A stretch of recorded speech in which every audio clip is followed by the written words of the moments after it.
Ladies and gentlemen, before we get to William Barr's words today, let's get some context. This is an article by Lawfare. How do you solve a problem like John Durham? Friday, December 4th, 2020. So it was written about, 3 weeks ago. It's a very interesting article, and it talks about how William Barr should not have appointed a special counsel, or it laments the fact that Barr appointed a special counsel that will go on indefinitely. Barr's order goes further in two key important respects. First, it gives Durham a sweeping mandate. Under Barr's appointment order, Durham is authorized to examine whether any federal official, employee, or any other person or entity violated the law in connection with the intelligence, counterintelligence, or law enforcement activities directed at the 2016 presidential campaigns, individuals associated with those campaigns, and individuals associated with the administration of President Donald J. Trump, including but not limited to Crossfire Hurricane and the investigation of Special Counsel Robert S. Mueller III. Hit subscribe to this channel right now. Tell your friends about this channel. We're being hit by the same type of algorithm issues that other channels are. Hit subscribe, get all the notifications. This is very important. Now, I'll get to William Barr's statement today. It's not about, if you like Barr or trust him or you're on his team, or he didn't do enough for President Trump, but he did some really good things. The Durham Probe Special Counsel is a very good thing. That's indefinite. They can't terminate it without Durham committing a criminal act. And here, quote, consider the breadth of the mandate. Consider for a moment the breadth of this mandate. Durham gets to look not merely at whether anyone broke any law in connection with the origin or conduct of the Russia investigation during the campaign, but whether anyone in the Mueller investigation broke any law at any time, a matter about which there has been... Okay, so Durham can investigate anyone who potentially violated any law that is in any way connected with the investigation of the 2016 election, and that investigation can target Mueller and his staff. Not only is Mueller not off the hook, because he can be investigated as well for misconduct, but Comey, Strzok, McCabe, Clapper, Brennan, they're not off the hook either. So that's a positive thing. It's obviously a negative thing that he doesn't, William Barr stated that he doesn't feel that there should be a special counsel for Caligula, Biden's son. However, he's leaving. I can tell you, he's leaving December 23rd. Barr will leave office on December 23rd. So that's not what you're going to hear. You're not hearing that from a lot of people. Now, I don't know if I can't tell you for certain.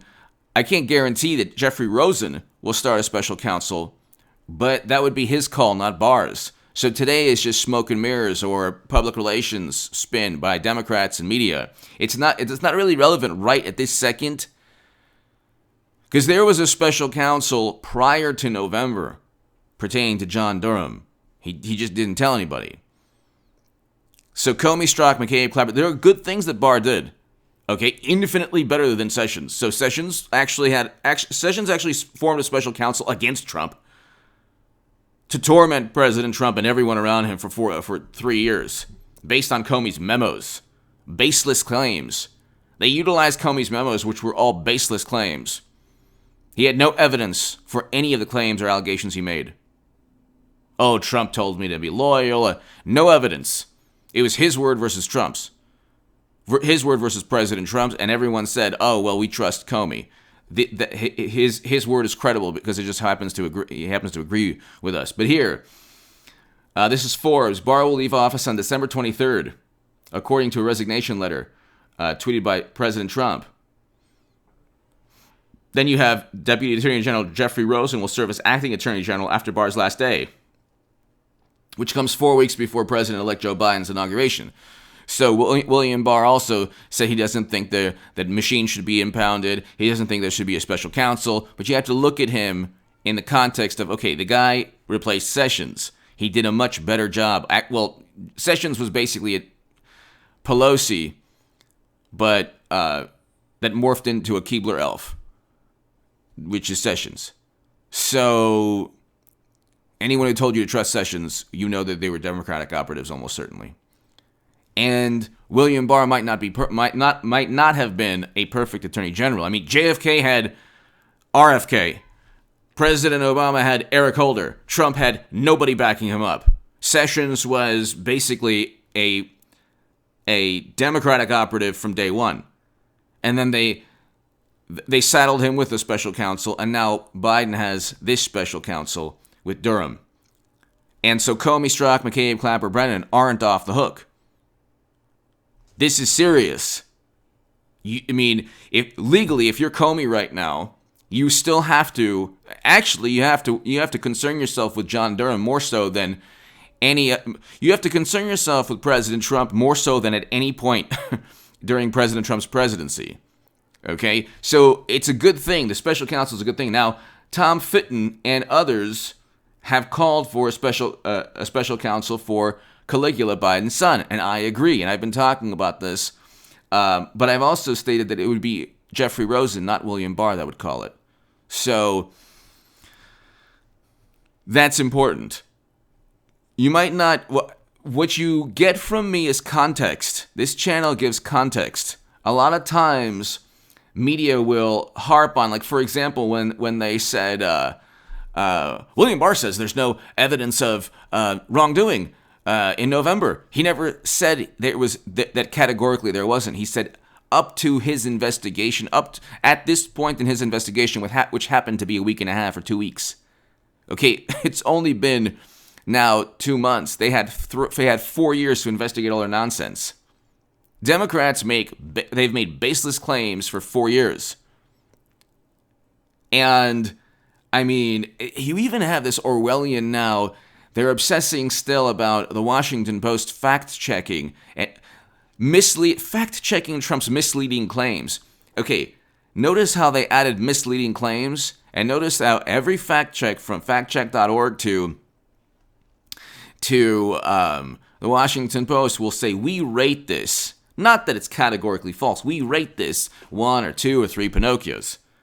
Because reality now is filtered through the sensibilities of liberal Democrats.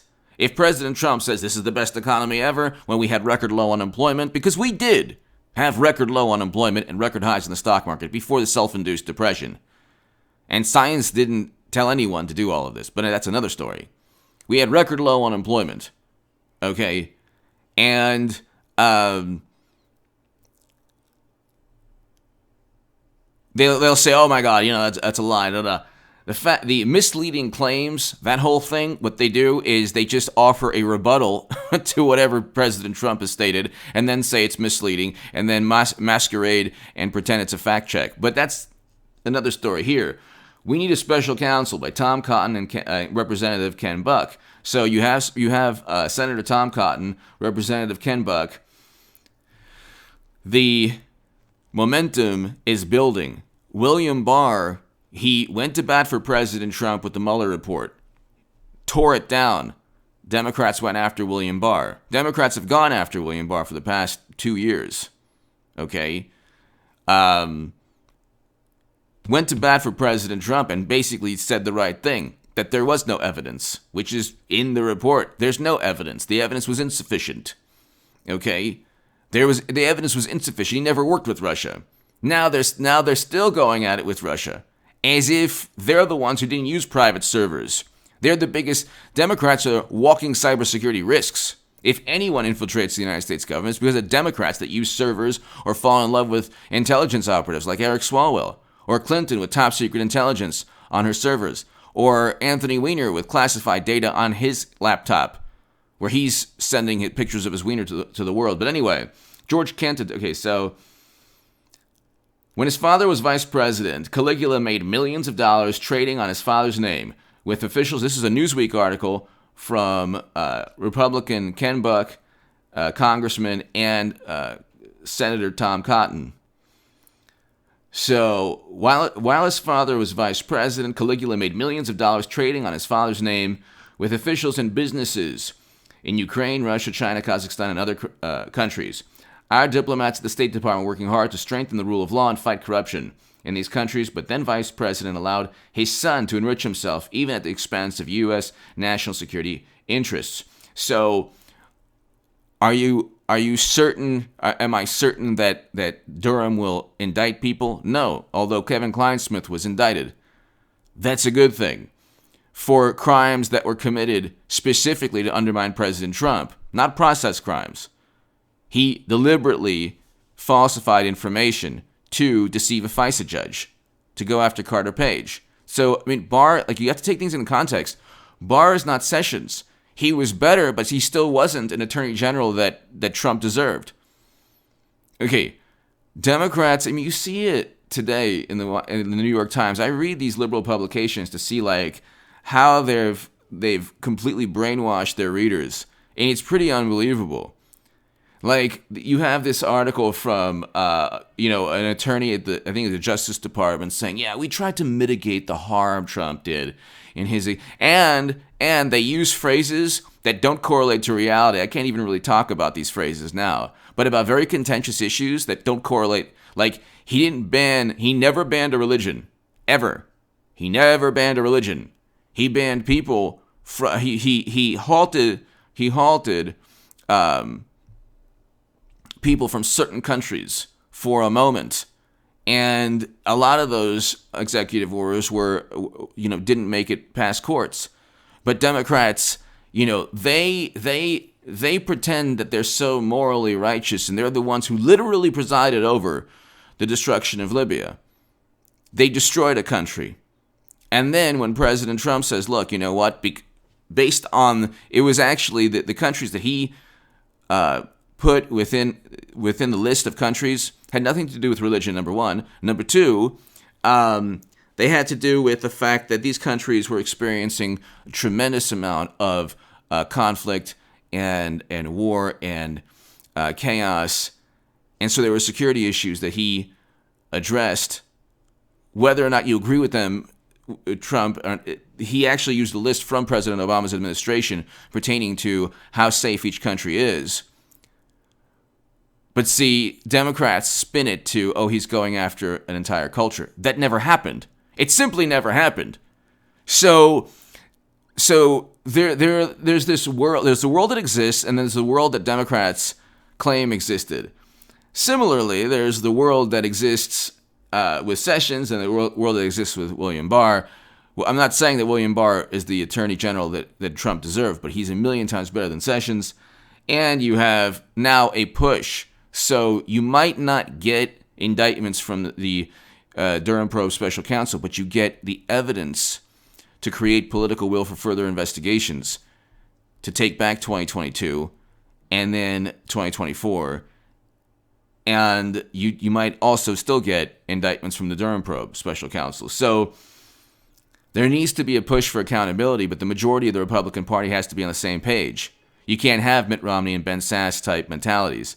So this is a push towards a more unified Republican Party. This is actually a very good thing. The special counsel is a good thing. It's not a good thing what William Barr said today, but we have Jeffrey Rosen. But let me just read you this. Okay, so Caligula was paid handsomely as a board member of Burisma. Okay, this financial arrangement is remarkable considering Caligula had no background or professional experience in either Ukraine or in the energy sector. For context, board members of Apple, the world's most valuable public company, are paid around $400,000 per year in total compensation based on extensive experience at the highest levels of corporate America. Caligula, with no experience, was paid $600,000 per year by that company. Americans also recently learned that Caligula is under investigation by the IRS for allegedly underreporting hundreds of thousands of dollars from his business affairs in China and Ukraine. Okay, so why does this matter? After all, Caligula isn't an elected official or candidate for office, but Americans have a right to know this particular case proceeding.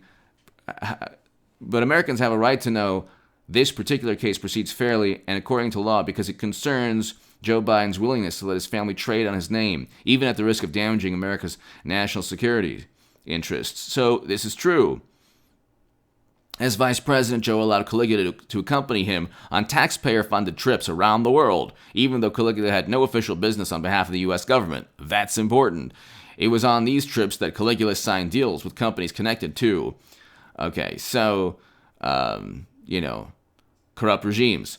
The incoming Biden administration undoubtedly will be tempted to sweep these investigations under the rug, which they will. So that's why Representative Ken Buck and Senator Tom Cotton, wrote this in Newsweek. You need the entire Republican Party on the same page. Democrats are on the same page always. That's the lesson to be learned here. The lesson is not, oh my God, all is lost, and they get away with everything. William Barr makes these statements because the Republican Party is not on the same page, and because he doesn't want to take heat for hopefully what Jeffrey Rosen is going to do. So all is not lost. We still have a month of Jeffrey Rosen. The good thing, though, is we go in with a special counsel pertaining to corrupt intelligence officials like Kevin Kleinsmith, who were indicted. So Kevin Kleinsmith was already indicted, not for a process crime, for specifically trying to deceive a FISA judge. That's a good thing. Now, Comey, Strzok, McCabe, Clapper, Brennan, those investigations continue with the Durham probe special counsel. So William Barr probably said, look, I already gave you a special counsel. I'm not going to give you two. If Jeffrey Rosen wants to give you one, let him do it. That's basically how to look at today. Give me your thoughts below. I'll be back, of course. Hit subscribe to this channel. That's how I view this. Give me your thoughts. Give me your thoughts below. Thank you so very, very much.